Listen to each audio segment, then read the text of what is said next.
नमस्कार,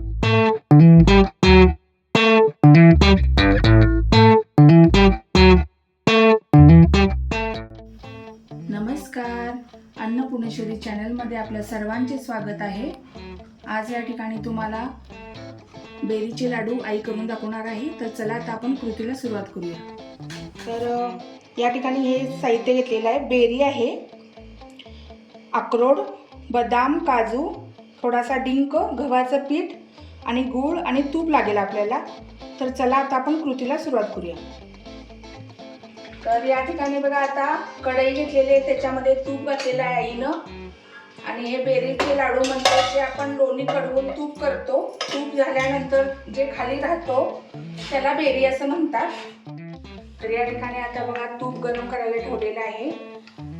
तूप चांगलं गरम झाल्यानंतर जसे त्याच्यामध्ये आपण हे डिंकाचे डल घालू तसे ते फुलतील। तुपामध्ये डिंक फुलवून घ्यायचा।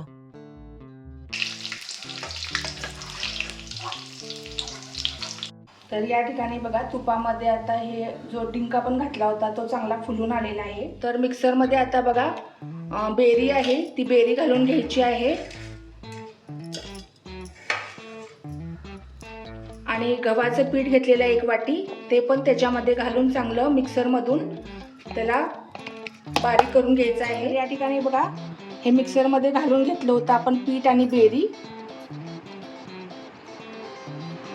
तर आता कढईमध्ये जे तूप होतं आपलं, त्याच्यामध्ये आता आपण जे गव्हाचं पीठ आणि बेरी आहे मिक्स केलेली ते सगळं घातलेलं आहे। ते मिश्रण आता भाजून घ्यायचं आहे आपल्याला।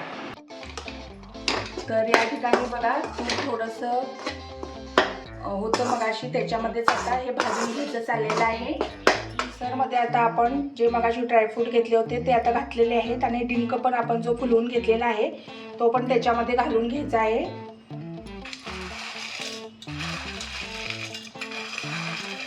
आणि मिक्सरमधून त्याला बारीक करून घ्यायचं।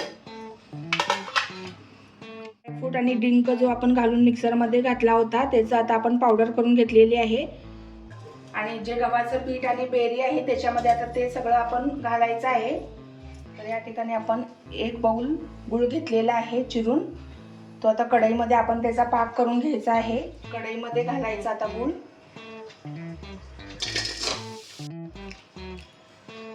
तर या ठिकाणी गूळ घातल्यानंतर थोडंसं पाणी घालायचं आणि त्याचा आता पाक करून घ्यायचा आहे आपल्याला।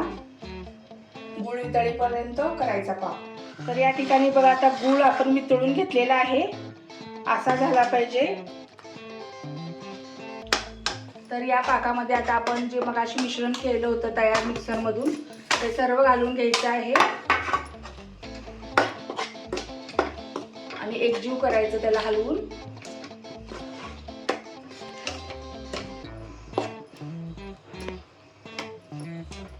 तर हे मिश्रण थंड झाल्यानंतर आपण लाडू वळून घ्यायचे आहेत।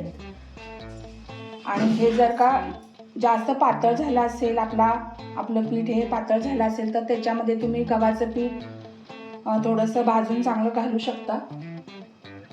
या ठिकाणी बघा, आता आई लाडू वळवायला लागली आहे। बघा, अशा पद्धतीनं छान छान लाडू तयार होतात ह्याचे। तुम्ही पण हे लाडू नक्की ट्राय करा। तर या ठिकाणी बेरीचे लाडू आपले तयार झालेले आहेत। तुम्हाला ही रेसिपी कशी वाटली हे मला कमेंट सेक्शनमध्ये नक्की कळवा आणि माझ्या चॅनलला लाईक, शेअर आणि सबस्क्राईब करायला विसरू नका।